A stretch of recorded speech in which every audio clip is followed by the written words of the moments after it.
Hello, everyone, and welcome to another Folk Talk Academy lecture.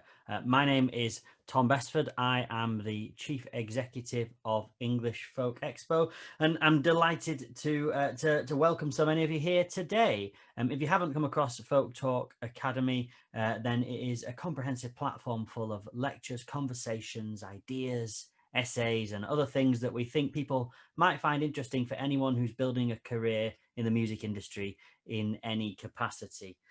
Today's today's presentation will be closed captioned. If you click the CC button on your Zoom account, you'll see everything I'm saying written in text, and I'll also post a link to adjustable pages of captions on there as well for more accessibility. If you have any questions, there will hopefully be time at the end for a Q&A session.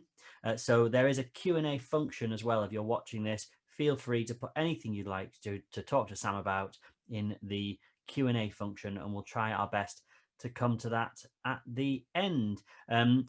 Please do have a look at folktalkacademy.com for a full range of lectures and conversations. Once we've gone through these live processes, they'll be all recorded and then they'll be uploaded to Folk Talk Academy so that you can watch again. And in fact, a number of the lectures we've been delivering over the past couple of weeks are already on the site, free to anybody to access at all. But for now, I'll hand over to today's speaker, Sam Sweeney. If you want to turn your camera and mic on, Sam, there you go. Hello. Hello, Tom. Hi, I'll leave you to it to talk about juggling multiple artist roles. Cool. Thank you very much. And not juggling multiple Arctic roles, as my friend thought it was, which would have been quite humorous. Cool. So hello, and thank you so much for coming today, and thank you to English Folk Expo for having me as part of this series of lectures. I haven't ever done a lecture before. So please be kind. And also, I must apologise. We're currently in the middle of the most almighty thunderstorm. So if you can hear that, I do apologise. But yeah, so before I start, I'd like to say a couple of things. Firstly, there is no one way through this career. There are as many paths as there are people who choose to take it. And I've been extremely fortunate to end up where I am. But I hope that some of the things I'm going to talk about today will be useful and perhaps enlightening for people working in this industry, particularly, as Tom said, for those starting out and hoping to turn their passion for music into a living. And secondly, I have to say that everything I'm going to say today is obviously through the lens of my personal experience, and therefore there's quite a lot of opinion in this talk. But there we are. So, without further ado, here we go. Today, I'm going to focus on 4 areas that I think are absolutely crucial to operating in this industry as an artist. Although I've always struggled, certainly for the last 10 years, I've really struggled with being referred to as an artist for a couple of reasons. Firstly, for me, the word artist comes with this sense of pretentiousness, and implies that a musician's output is art. And while I can't deny that my musical output over the last decade would definitely be classed as art music as opposed to functional music or anything else, for me the word artist is loaded. I couldn't possibly say that everything that I put out into the world is an artistic statement, or even that it's meticulously conceptualized and an expression of my innermost thoughts and emotions. But rather, I prefer to think of my entire musical life as a craft. It's something that I constantly work at and I hone and I try to get better at in order to create things that make me and other people happy. One of my favourite quotes on this, it comes from Bjork, who actually said that in music you need bananas and filet mignon. Like, you need the staples and you need the special food, right? You need Delia Smith's How to Cook books that you get when you're a student, as much as you need Heston Blumenthal's Puffs of Flavoured Air. And like, the less that I think of myself as an artist, and the more I think of myself as a crafter, a crafts person, the easier my creative life has become. So I hope that's helpful to some people. But secondly, and I'll go into this quite a bit, being an artist, a creator, a crafts person is by far the smallest part of the job that I do.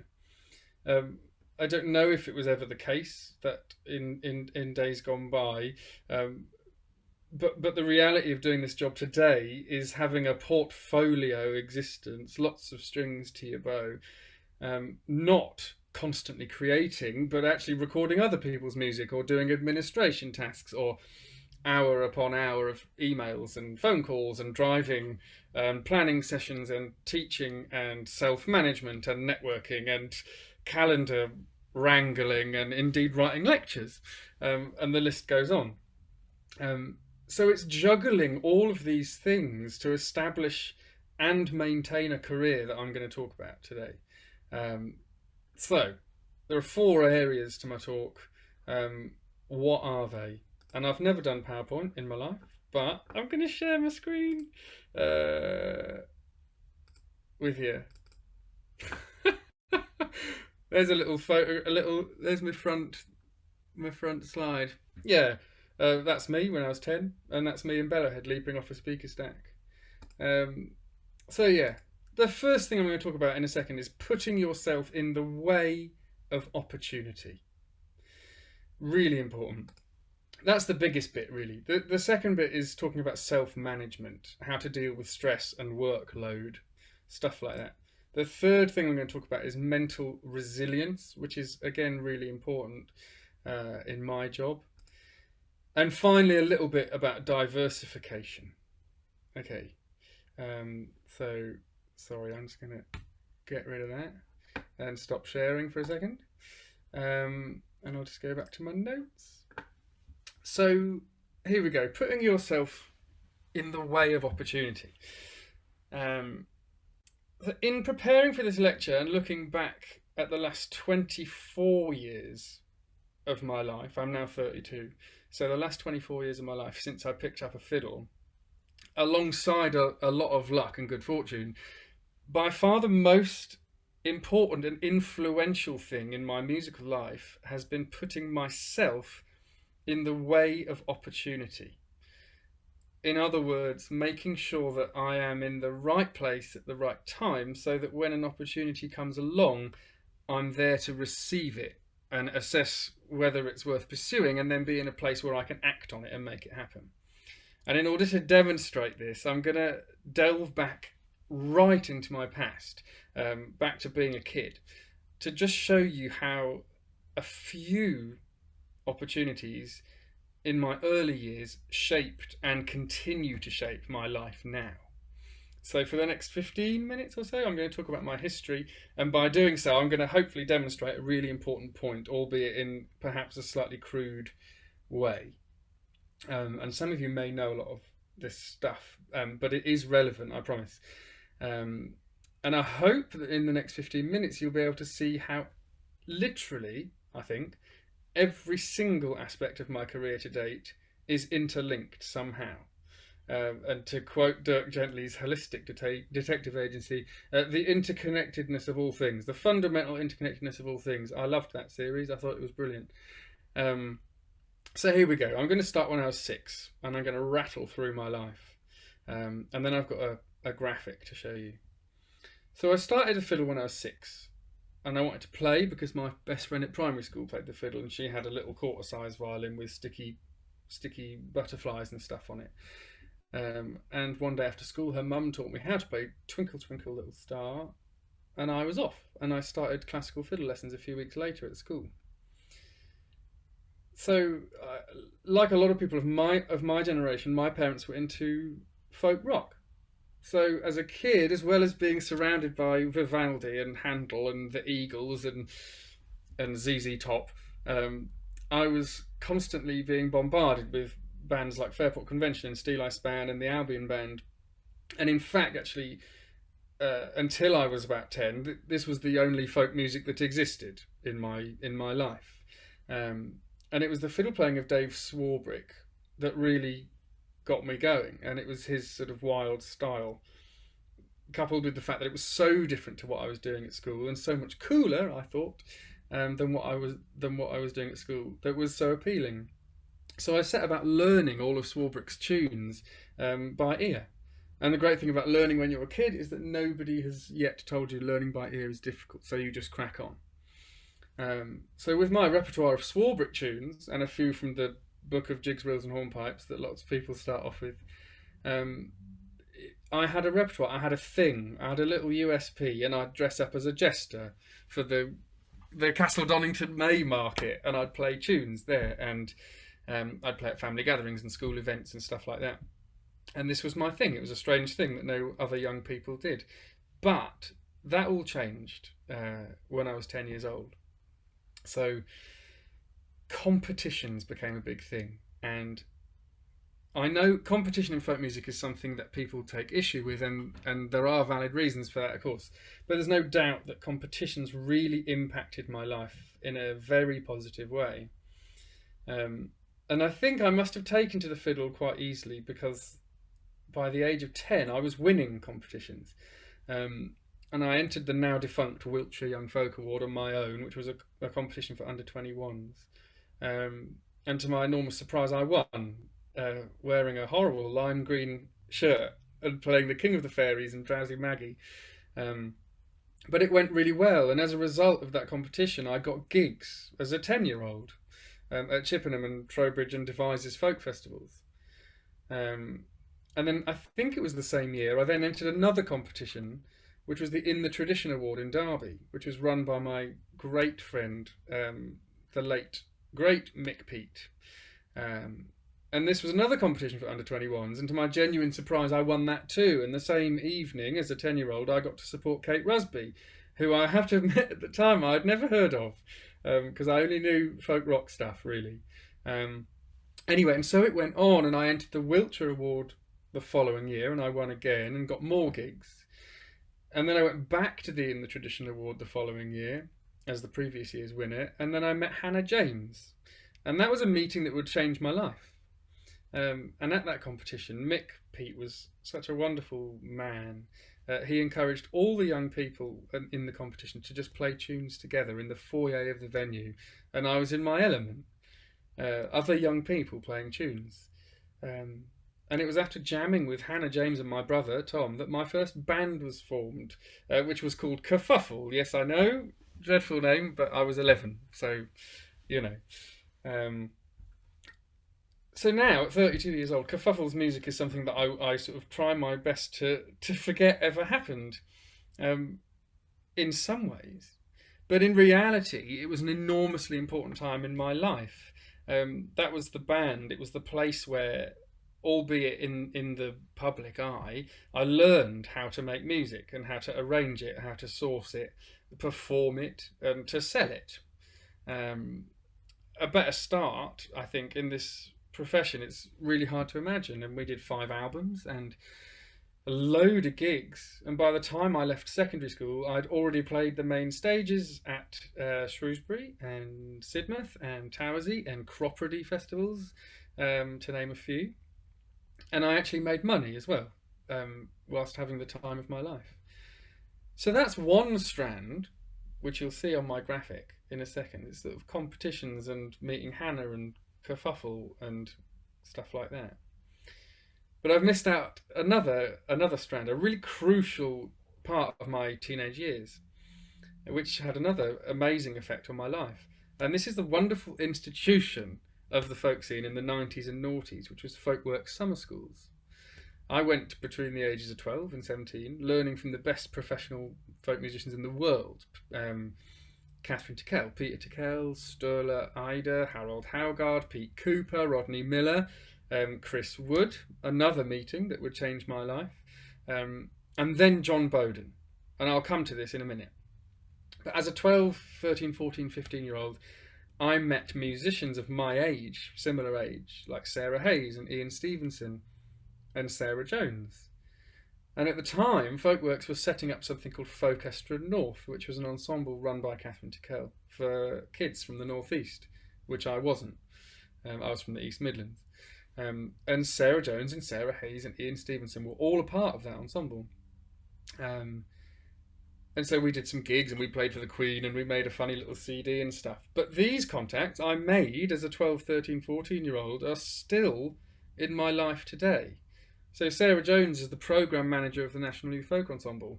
Sarah Hayes, one of the most sublime musicians I know, has taught the National Youth Folk Ensemble on 3 or 4 occasions. The Unfinished Violin, an album I made 4 years ago, I recorded it in Ian Stevenson's studio. And Ian Stevenson booked me twice to teach at the Folkworks summer schools, which is then incidentally where I met Sam Partridge, who's the current artistic director of the National Youth Folk Ensemble. And so you can see how things that happened to me when I was 12 or 13 or 14 are still impacting on my life now. It's nearly time for the crazy graphic. So in the meantime, I'd met English music through Chris Wood, the best, hands down, best teacher I've ever had. And through him, I've met Rob Harbron, who's the person I've done more gigs with and more teaching with than anybody else. And then, in the final year of Folkworks, when I was 17, John Bowden was my band leader. And one tea break, he mentioned he'd just formed a band called Bellowhead. And the fiddle and bagpipe player often depped out gigs. It was a guy called Giles Lewin. So John asked me if I played the pipes or any woodwind instrument, and I said no. And that was that. And I didn't hear anything from John for almost a year. And then one day, while still in school, in a lesson in year 13, my phone rang and I got a voicemail from John. And it was sort of like, "Hi Sam, John Bowden here. I'm just driving up the M1. Can I leave my bagpipes in your parents' greenhouse? I need you to learn them for the reopening of the South Bank Centre. It's in 6 weeks. I hope that's okay. Bye," sort of thing. It was quite brief. And that really is where my career, if you like, took a massive leap forward. So not only had I learned the pipes for this reopening of the South Bank Centre, I hasten to add, not very well. I can't really play the pipes, never really could, but I did it well enough. And I spent hours and days and weeks completely memorising these bellowhead parts for this gig. And I bought the right pickup for my fiddle, and I met up with John on at least 2 occasions to check if I was doing it okay. And I was proactive, and I made sure that I absolutely nailed the gig. Not because I thought the gig was up for grabs, because Giles hadn't left yet, but because the opportunity that I'd always wanted had just presented itself. And that seems to be, and continues to be, something of a theme in my career. When the right opportunity comes along, I try and get myself in the right position to receive it and act on it as best I can. And actually, thinking over the last few weeks about my career to date, have there been any massive opportunities that I could have taken that I didn't? And hand on heart, I think the answer's no. So Bellowhead were impressed with me for doing well, and they were lovely. And I was invited to do the second half of their autumn tour that year, which happened to be during Freshers' Week when I was at Newcastle University. And I always knew that I wanted to do this as a profession from the age of 6. I never wanted to be a footballer or an astronaut. And from the minute I took to the fiddle, this was what I wanted to do. So when I was doing my A-levels, and I got this call from John, and all my friends were off to university, I signed up to do the folk degree at Newcastle because I couldn't actually think of anything else to do. And it seemed like the streamlined way of getting to where I wanted to be. But actually, this opportunity from Bellowhead came along, and it became very clear in my 17 days of university that actually Bellowhead was going to be the biggest opportunity of my life to date. And university was actually going to remove me from the flow of opportunity. So I did the Bellahead tour, and I missed Freshers Week, and I left the degree course, and I went home, back to mum and dad's house, and I was an 18-year-old with a deck gig. And then I got a call from Bellahead's manager asking me to join full time, and from there, the opportunities came thick and fast, actually. But the point is that they didn't come from everywhere. They didn't come from out of the blue. All the subsequent parts of my career, they stem from this same flow. So the following year, John Bowden formed the Remnant Kings, which then made me into a multi-instrumentalist because he asked me to play the drums, which I'd learned a little bit in school, and the concertina, which I couldn't really play at all, and I also was singing in that band. And then in the same year, I was asked to join the Fay Heel Trio, which I was playing fiddle in and viola, and that band then became the Hurricane Party, and suddenly I was playing the cello, which was an instrument I didn't even own when the band started. And all the while I had a relatively successful duo with Hannah James. We made a couple of albums and did 30-40 gigs a year, and we agented for ourselves, so I was furthering my skills at booking gigs and tours. And through Bellahead as well, in 2008 I think, Sam Carter supported Bellahead, and we got on really well, and I ended up joining him on stage for some support slots, and we actually made a duo demo that didn't really go any further, but I did go on to appear on Sam's first 3 albums and appear with him on Later with Jules on TV, which is another link up. So through Sam Carter, I was playing his album launch gig at the Purcell Rooms at the South Bank Centre, which is where I then met Sam's then agent, Terry O'Brien, and I told her the story of my First World War violin. Now I haven't got time to go into that today. Hopefully you know it, but it's kind of an amazing story. But I was keeping it to myself, and I remember sitting in the green room of the Purcell Rooms, and I told Terry this story, and she just said, "Look, this is too good not to tell the world this story."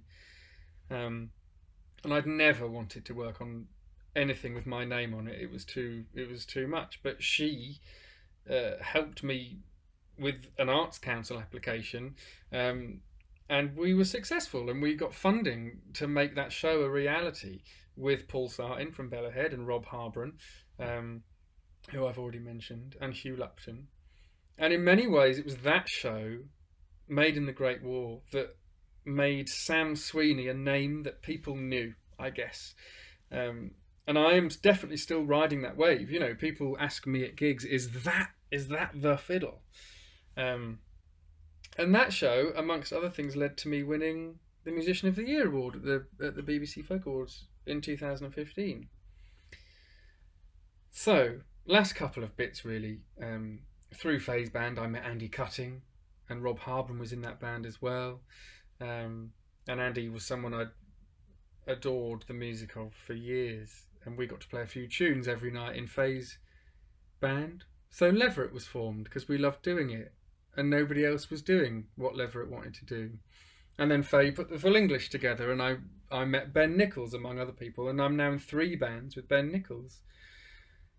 And then from Made in the Great War, there was the Unfinished Violin, which was a record deal offered to me by Ian Brown, who I met through Bellahead, who heard me talking on Radio 4 and offered me a deal. So you can see how all these things are interlinked, and actually things that I did as a 12-year-old, 13-year-old, 14-year-old, all impacted on my life, and they continue to do so. So here's this this funny graphic that I put together to just show you how these things actually link up.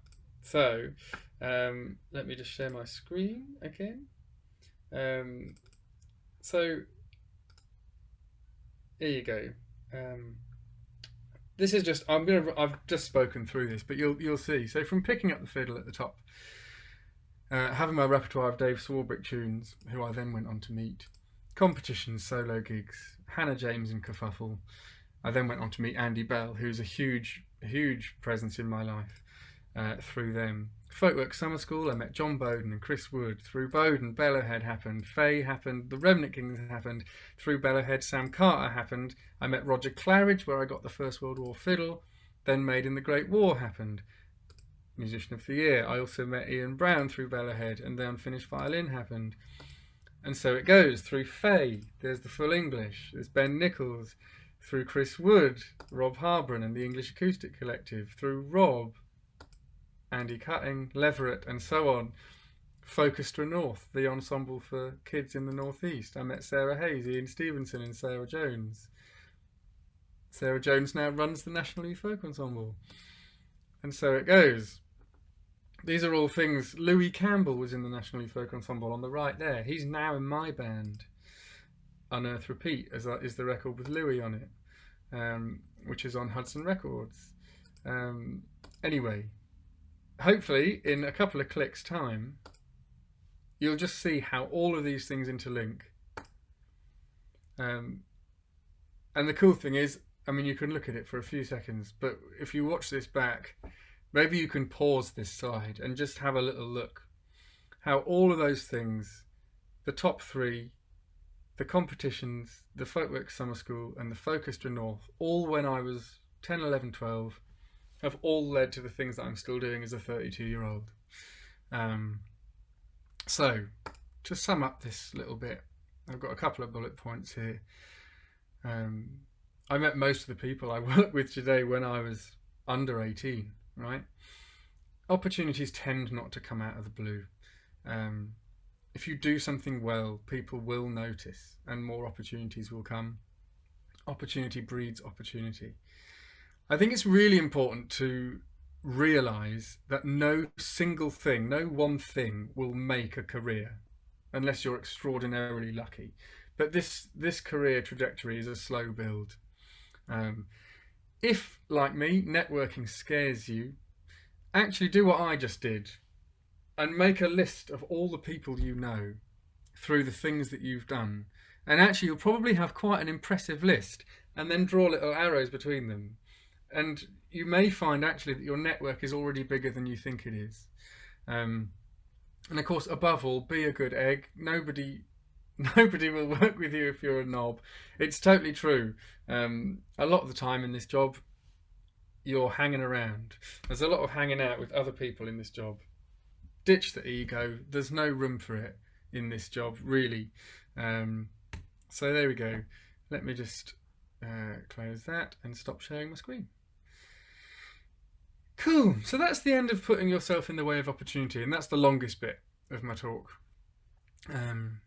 So let's move on now to this idea of self-management. How to manage stress and workload. And it's tricky, this, and I still struggle with it. It may or may not surprise some of you watching this that I'm actually a very anxious human being, and I operate on fight or flight all the time. And this job can be an anxiety-ridden thing to do. For example, when I was asked to do this lecture, my body's first reaction was to panic, and I got butterflies, and the mental countdown to 3 p.m. on May the 19th, 2021 began. And I'm 14 years, really, I guess, into this career as a professional musician, and my brain still said to me, you can't do this. You're not a lecturer. You can barely play the fiddle. Like, you're not very interesting. You've got nothing to say, and why would anyone want to listen to you anyway? So just run. Now, of course, I've learned to cope with that, and I'll talk about that in a second. On a similar note, I often experience this phenomenon that I like to call calendar panic. Not all artists experience this, but for me, sometimes the simple act of looking at a diary that's full of being away from home and working, even though being away from home and making music is actually what I thrive on, it can fill me with total existential dread. And I know it sounds backwards to hear a musician saying this, because a full diary is what we all want. But a full diary can loom over my head like the sword of Damocles. Not because I don't want to do the work, but more because I sort of get worried about keeping everything in balance and being able to do everything else, and fit everything in. My brain sort of does these silly. It goes through this silly list of questions. Will my house be okay whilst I'm away? Or what about all the emails that need doing? Or will my partner still like me when I get home? And my MOT is going to run out whilst I'm on the road, and all these ridiculous questions. But actually, I've sort of made peace with it, because the thing is that the desire to do this job often goes hand in hand with those emotions. Like life in the public eye, and albeit a very small p public eye, it comes with nerves and things like stage fright and anxiousness. And one thing I have learned, I don't care what anyone says, you won't get anything done on tour other than music. You can take your box of receipts with you and try to do your accounts, or you can take your portable recording rig and think that you're going to write an entire new album whilst on the road. You won't do that. And that's not a bad thing. Being on the road, even though there is some hanging around, is a full-on experience. And I think it's really important that people enjoy it for what it is. Emails can wait. Playing music, being on tour and playing music with people and for people is the reason that we do what we do. And I've kind of learned, too late I guess, maybe, to revel in that experience, be in the moment. So how to deal with anxiety? I'm not an expert on this, but it is experience, personal experience, that tells me that things will actually be okay. And I love having a full diary. How many massive blunders have I actually had in my career so far? And I was sort of thinking about this. It's like, okay, I've broken 2 or 3 strings on stage in my life. And at the start of lockdown, there was the longest awkward silence live on national radio of all time, in an interview that I did with Sean Rafferty, where he thought I was playing live and I wasn't. I've been shouted at and humiliated and dressed down and been stormed out on and stuff, by managers or bandmates or agents or, I don't know, promoters, and some lovely people and a handful of quite unpleasant people as well. But they seem enormous at the time, blunders and arguments and things like that. But actually they pale into insignificance over time compared to the best bits of this job. So it is experience, positive experience, that reassures me that things will be okay, actually. So here's a thing that I've also made peace with over the years, because nobody ever tells you this when you're 16 and thinking of doing this job. Actually, the stressful parts of my job are the things I didn't sign up for. The stuff they don't tell you you're going to have to do, but I'm telling you now. So I'm still a bit scared of telephones. I'm hopeless at logistics and spreadsheets, and I'm not that great at keeping on top of emails all the time. And I still find meeting new people can be a nerve-wracking experience, but I've taught myself to be really good at that, and to be acceptably good at most of these things that I didn't sign up for. But another brilliant thing about this job is that you can and should be part of a team. Assembling a team of people around you that you like and that you trust, and that might be bandmates, it could be friends or family or agents or industry people, is really, really important, so that you're not alone. For me, it's anything to do with using the English language. I ring my dad, so he's already heard this talk already. Hi, Dad.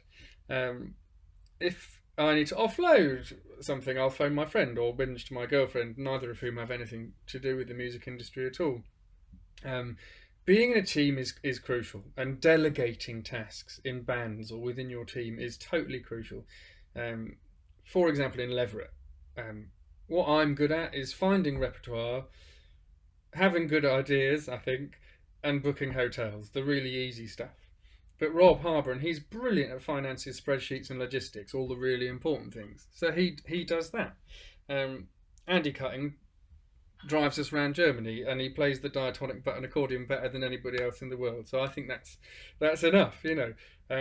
Working as a team makes things easier, and you can play to people's strengths. So I can't emphasize this enough. Don't be alone in your career, because it's so much easier if you're part of a team. All right, next thing is the classic question, I guess. It was only last week, actually. I was having a chat with my very good friend Neil McSweeney, and we ended up talking about this lecture and what I would talk about. And what I would say about the classic work-life balance issue. The thing is with this is, when you're a musician, music is both things, right? It's work and life. So there's no balance to be had in that respect, because you can't balance one thing. For me, the balance that needs addressing is work versus play, right? So the bits of your job that you don't like with the bits that you do. And I've already said that as a musician, you spend most of your time actually not playing music, but it's the word playing music that so often gets overlooked. And playing music is exactly what it is. It's play. We're professional players. Playing, it's what kids do, and it's what adults are taught not to do. It's imagination, it's exploring the unknown, it's doing what makes you happy for no other reason than to make yourself happy. And for me in this job, if you lose the childish impulse to play, then personally I think you can end up on a downward spiral to becoming a dreaded career musician, and you can spot them a mile off, and they exist even at the top of our game. A musician solely creating stuff for the purpose of keeping a career going. But I would say to anybody aspiring to make a career in this music, keep that childlike joy of playing. Keep that joy that you found and hopefully still find in music. Keep it alive. And finally, before I move on to my third area of the talk, I want to share another thing that came up while talking to Neil McSweeney. If I think back to the most successful bits of my career, the bits that had the most positive impact on me and other people, the things that I felt were really rewarding, I can't honestly say that they were all hard work. Made in the Great Wall was hard work, primarily because it was so new and out of my comfort zone. But Bellowhead wasn't hard work. Leverett isn't hard work. My solo career isn't hard work. And I don't know if the phrase exists, but I like to think of the best bits of my career as being hard play as opposed to hard work. We're trained to believe that hard work pays off. But I think it's really important to acknowledge that isn't always true. And sometimes, not all the time, but sometimes, if something seems like hard work, perhaps it's not worth doing. So that's the second bit of my talk, and I'll just move on to the third bit. I do have some bullet points, but I think I'll just briefly show you that. These are the bullet points from that little self-management section. Anxiety, everyone feels it. Calendar panic. Experience tells me I'll be alright. Good experiences far outweigh the blunders. The bits of my job that are hard work are the bits that I didn't sign up for, but you can learn to be good at them. Delegating, be part of a team, ask for help. And try and shift your perception. For me, it's helpful away from work-life balance, actually work-play balance. Cool. So the third of 4 bits. These bits are a bit shorter. This is totally crucial, this third section, and I want to talk about mental resilience. So it was actually Tom Besford, hi Tom, from English Folk Expo, who really spelled this out to me.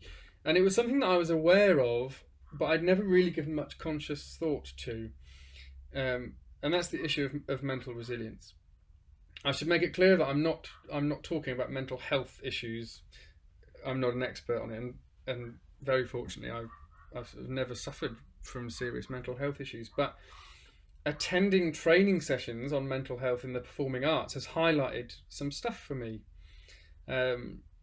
Mental resilience against the stuff that this career might throw at you is really important. And for me, there's a few key areas that I want to touch on where I feel that having mental resilience is really important. And this first bit was flagged up in a talk that I attended as part of a CPD day for the English Folk Dance and Song Society in relation to working specifically with young people and young adults, but it's just as relevant to professionals. And that's the issue of expectation and preparation. So we're not rock stars or celebrities in this world, in this folk world, but the highs and the lows of this job are extreme, or at least they are for me and for many others. If we, as musicians, if we know what to expect, if we know what might come our way, then we can prepare for the roller coaster. We can prepare for what that's going to feel like. So stuff like pre-tour anxiety, like the anxiety before a tour can be quite extreme. And for me, it manifests in packing a suitcase over a matter of 4 days and then unpacking it again and then repacking it. And actually, invariably, I'll just do a 3-week tour with 1 pair of jeans and 2 t-shirts. Will anyone come to my gigs? Will I lose money? All of these things can make you feel really anxious before a tour happens. But actually, again, I've learned to turn this anxiety, these feelings, because experience tells me that it'll be all right. I've learned to turn it into excitement, into positive energy. People do come to gigs, people do enjoy the gigs, they'll be great. And if they're not great, you'll forget them. No one remembers a rubbish gig, people remember great ones. Equally, the post-tour blues is absolutely real. I used to get it after school productions or folkwork summer schools, but it still happens now. And after you've poured everything you've got into a tour or into a residential educational course or any project that is the culmination of all of your efforts and creative resources, the combination of exhaustion and missing the adrenaline and the companionship and team spirit of what has just happened is pretty extreme. And you need strategies on how to cope with this. So I guess I've sort of learned over doing this for ages, I've learned how post-tour blues affects me. And you have to develop ways of reintegrating into life, if you like. So sometimes, if the last gig of a tour is quite a long way from home, I'll stay away for another day and put a day between me and normality. And I'll always sleep a lot when I get home, and do things when I get home that make me happy, and keep in touch with the people who've just done the tour with you, because the reality is they're probably feeling the same. And the other thing I do a lot is harness that energy. Like get home from a tour and harness it, put it into something new. Like write a load of new tunes the day after a tour. So I find that as a really useful thing. Then there's the sort of dreaded burnout, the exhaustion factor, which is a thing I've seen friends go through. And although it seems odd talking about having too much work in 2021, I kind of came up against this a bit in 2013, and it was a mad busy spring with a Bellowhead tour of Europe, which ran into full English rehearsals, which went straight into a Leverett tour, which in the middle of it had 2 days of depping at the Royal Shakespeare Company, then back to Leverett, and then I went straight to the Purcell Rooms to do that gig with Sam Carter in London, and then I drove home, and the following day we started a Fay Hill tour, and 3 days into that I was in hospital with bacterial pneumonia, and unable to breathe and on a ventilator. Well, not a ventilator, what do you call it? Anyway, a mask. And granted, I wasn't living particularly sensibly at the time, but my body told me enough of this. You're doing far too much. So nowadays I try and build in a full week between a big tour, a week at home, just to give myself time to recuperate. So how do we, as musicians, how do we say no to things? As a self-employed person, how do we say no to things? It's hard. I still find it really hard. And you can sometimes, although I've been very lucky, you can have periods of not a lot of work. So the temptation is to say, yes, I will do everything that comes my way. In fact, I remember someone auditioning for the National Youth Folk Ensemble and asking the panel of judges, is it true that professional folk musicians can't pay their bills? Which was very funny. But yeah, in my early years when I was single and full of beans, I did say yes to everything, and it was kind of okay. But actually, missing deadlines and letting people down is really damaging to your reputation. So you have to be honest with yourself and the people asking you to do the work. If you can't do it, don't do it. And also doing work that you don't actually want to do is damaging for your reputation and damaging for the person who's asked you to do it. You know, I've worked in scenarios where a dep musician clearly didn't have the time or the inclination to learn the stuff. And as such, those musicians' reputations are permanently damaged in the eyes of that band, and they'd never be asked to do work again. So, yes, it's hard to say no, but sometimes you have to. You have to. Another really important thing that I find, honesty with yourself. And it was Andy Cutting who highlighted this for me brilliantly. As musicians, we have to be absolutely honest with ourselves about what we're good at and equally what we're not so good at. An honest appraisal of your own abilities, whether that be musical, as Andy was talking about, or social or administrative or anything else, is so crucial when you're shaping a career and can provide mental resilience. Like, for example, ask yourself, is my music brilliant? In other words, do you believe in it? You know, Bellowhead was often hailed as a cultural sensation and one of the most successful folk bands of all time, and we came up against huge amounts of criticism. But the thing is that for me, I know in my heart that Bellowhead was absolutely brilliant. That doesn't mean that it was absolutely brilliant, but because I knew it for myself, then things like bad reviews or horrible tweets or scathing, remarks from artists or whatever, members of the public, it didn't matter to me. And I've had moments when my confidence has been knocked, where I've been, cut out of album tracks because my playing wasn't right, or I've been out of my depth with musicians far more capable than myself, or being asked to change bits of music that I thought were brilliant by people who I didn't think were so clued in on what music was about. But I'm able to cope with these scenarios and be cool with them because I've learned to know my own music, to know my playing, to know my strengths, to be honest with myself about my own music. And it's not easy when you're starting out. And I've only sort of begun to learn this in the last 5 years, but it's a blessing. It enables you, being honest with yourself, enables you to ride the knocks and the blows and keep doing what you do. It allows you to keep being you. And in fact, yesterday I was listening to that brilliant Giving Up the Day Job talk that Tom Robinson did for BBC Introducing. You should all listen to that. And he said originality in music isn't strictly essential, but conviction absolutely is.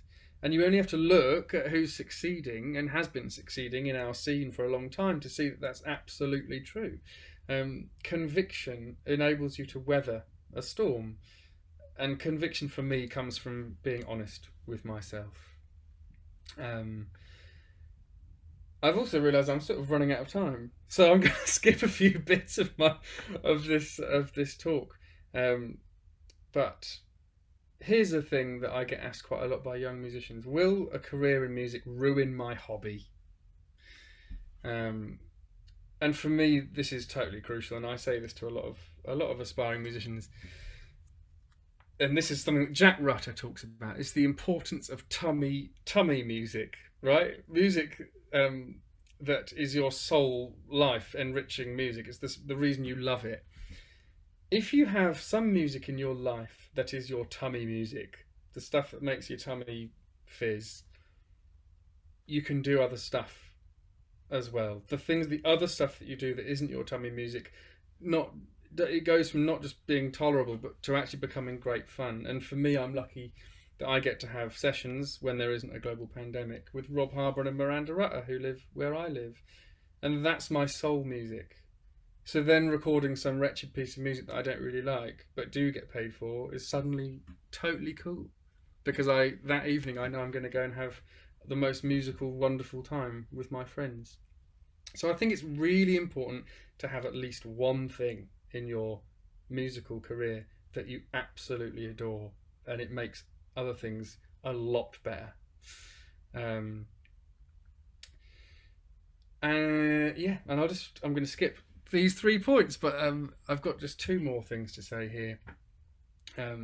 Really important point: the advice that you receive is exactly that. It's advice. I've had brilliant advice from people over the years, and a lot of the best advice I've ever had has been from other musicians. And some of the worst advice I've ever had has been from industry professionals. But of course, it works the other way. I've had some ludicrous advice from musicians and great help from industry professionals. But it is crucial to remember that advice is advice. I've been told the only way to sell instrumental music was with an amazing light and laser show. And Leverett were told that it would never work because English people like songs and choruses too much.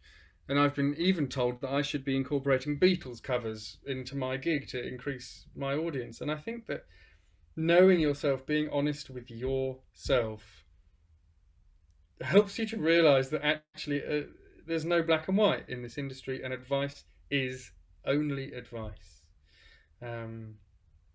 So there we go.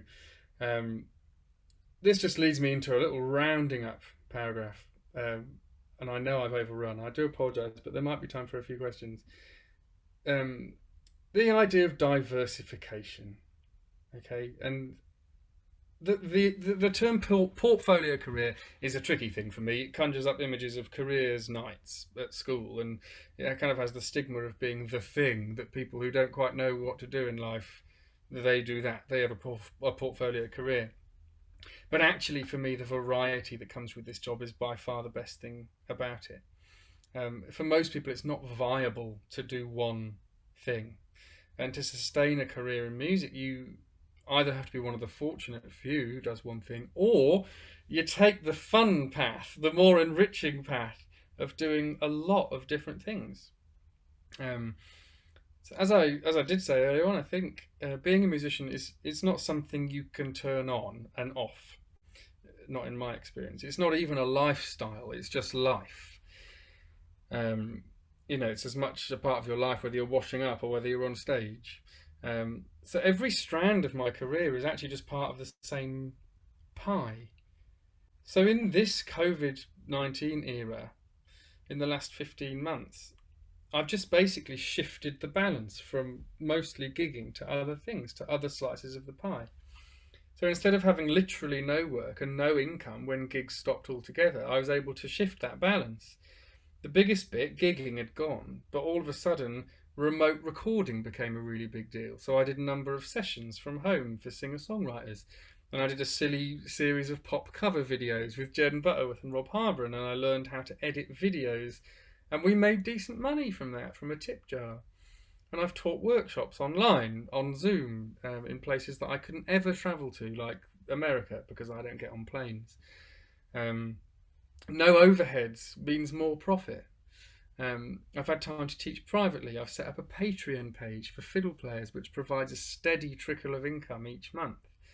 Streaming gigs has enabled musicians to reach all corners of the globe. And when Leverett streamed our gig from St George's in Bristol, we had over 1,000 people tuning in from the UK and France and Belgium and America and Canada and Israel and Switzerland and Australia. And then we sold music to people all over the world. So my advice on diversification, just to round off, My advice to any aspiring musician would be, instead of striving to become a seasoned gig dog and having one piece of the pie, why wouldn't you want the whole pie? Diversification in this music is not a chore, it's a natural progression. And for me, it's one of the biggest pleasures in this job. So that's it. I did skip a few bits. Sorry to overrun, but that's my lecture. I hope you enjoyed it. Thank you so much, everyone, for coming, and thanks, Tom, for having me. Thanks, Sam. Thanks for your honesty and your openness. I think we were all quite overwhelmed by just how generous you've been with your time on this, and how clear it's been about linking all day aspects of your career together. We've got a few questions in the chat. We've only got 5 minutes, so I'll do minimal waffle. Don't worry. Okay, first question. Yeah. In fact, a few of these things are kind of linked together. You've mentioned all these various things, all these areas that you're working in, the whole pie that you've described. How do you prioritize any particular pressures in any one day? When you get up, you must have a million emails. You've got to be doing some Zoom things. You've got to be doing some rehearsals. How do you decide what, when? How does that work? Just because I'm where I am and a professional doesn't mean I'm good at time management. And I think that is actually quite important to recognize. You know, for example, today I had the task of reading through this talk, running it through, timing it, and then editing it. What did I actually do this morning is I retracked the guitar for a new demo for a piece of music that I'm writing, and I did that until about 11 o'clock, and then I timed this talk, and that's probably why I overran. But it's the prioritizing thing really is, for me, nowadays more about personal happiness. So if something comes in that I really, really want to do, like a Leverett gig, you know, or a wonderful teaching commitment, because I'm so passionate about education nowadays, I'll prioritize it over something that is okay, but I would rather do something else. And I'm lucky to be able to do that.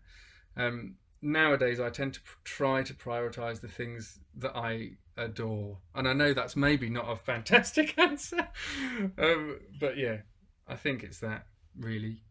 Yeah, prioritize hedonism. Absolutely.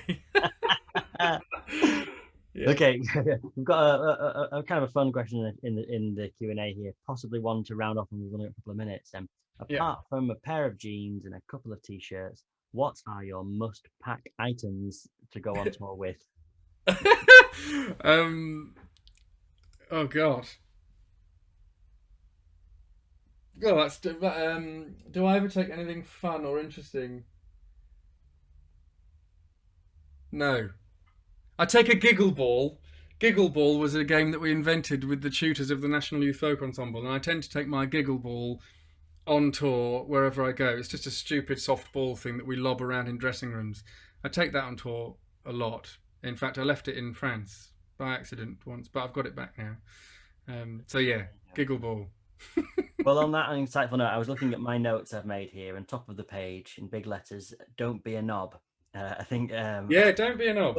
Absolute sound advice. You're completely right. I mean, all of your networks you've been speaking about here work because you've got on really well with people and maintained those relationships over a decade and more. And I think that's also a really key point. Yeah. Great. We are now out of time, everyone. But Sam Sweeney, I just want to say thank you again for sharing so much with us. This talk has been recorded and will go up onto folktalkacademy.com for anyone to watch again and to enjoy, along with everything else. I will just flag one upcoming talk, which is something you referenced quite a bit, which is that on 4:30 on Wednesday the 19th of July, we're having a special session called Looking After Your Mental Health from Tamsin and Jody from the Music Industry Therapists and Music Industry Therapists and Coaches. So that is well worth looking at for anyone who's continuing out on that. But for now, I'll just say thank you once again, Sam. I'll catch up soon. Thanks, Tom.